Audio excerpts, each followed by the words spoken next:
Is the shame familiar? Have you always felt the shame? It's a very familiar feeling. My dad wasn't responsible. My dad essentially did the same thing to my mom. They got divorced when I was 9, and he just disappeared from my life from the time I was 9 until I had my first son.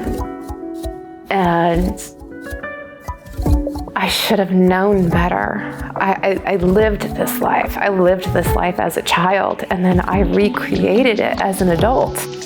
And I put my kids through the exact same thing that I swore I would never allow to happen. I didn't want to recreate my childhood for them, and I did.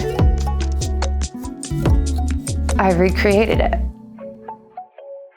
I thought I could fix it. I thought that if I loved my ex-husband enough, I could love him into the right place, that I could fix his demons, that I could show him the right way, and I would prove my worth and my value by saving this person. And it doesn't work that way. And you can't change people. The only one that ends up changing is yourself, is me. I changed. I compromised myself even more. I sacrificed parts of me. I turned a blind eye to behaviors that I shouldn't have. And I just kept on thinking, if I love him enough, he'll be okay. He'll pull it together. He'll be the person that I want him to be. And he never was. And he never could be. In emotional relationships, you may have a push me, pull me kind of feeling. You have a passive-aggressive kind of feeling, here and not here.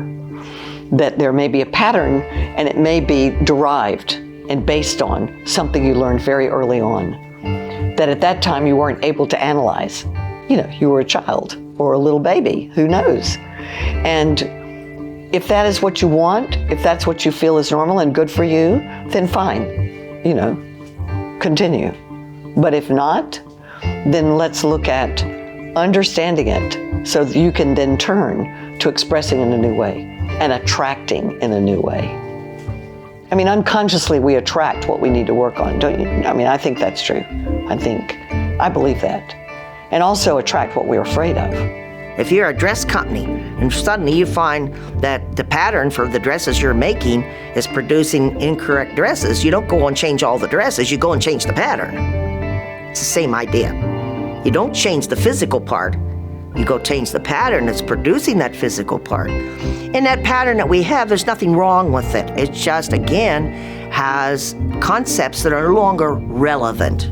People form the best responses possible to their environment. Like for a child who grows up in a family where they're expected to be tough, it would not be wise to be vulnerable, because that's not going to get the resources of the family that are available to them.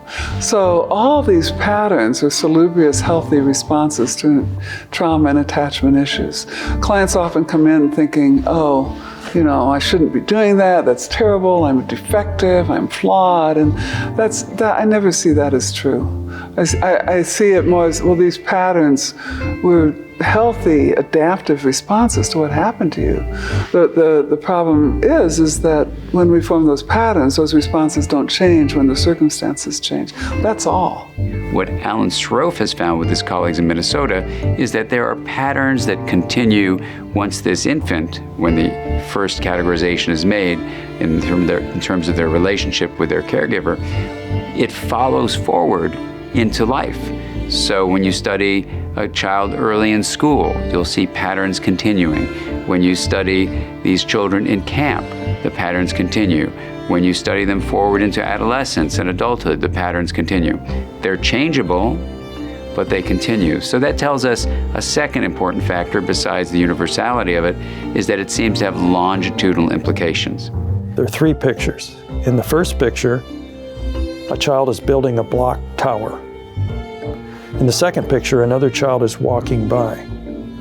In the third picture, the tower has fallen down. What would children with secure histories say about this? There's nothing in the picture that tells you what happened. The children with secure histories will say, this kid was building a tower, this other kid was walking by, and he must have accidentally knocked the tower down. He'll help the child build it again. The children with avoidant attachment histories say, this child was building a tower, this kid came by and kicked the tower down. Why would he say that? There's nothing in the picture. It's his expectation, it's his internalized view of relationships that when someone is in need, someone else will stick it to them. Someone else will do something to make them feel worse. It's his expectation that when something happens bad, somebody did it. The real question is, can we learn from our relational mistakes? But if there is such shame about having a mistake and you just shut the system down and you do not take in feedback, then you will continue to reenact, etc. And the question is, can we learn from the difficult lessons that life has to offer us, which are, again, very frequently very painful lessons to learn, but can we learn from that pain? Or are we just continuously recreating that pain, over and over again? With all the new research that's coming out with neuroplasticity, it really indicates that we can very much capitalize on our capacity for neuroplasticity, which means that we can change the brain even into old age. We can capitalize on that by creating new experiences. New experiences create new neural networks. Tell your future like a psychic.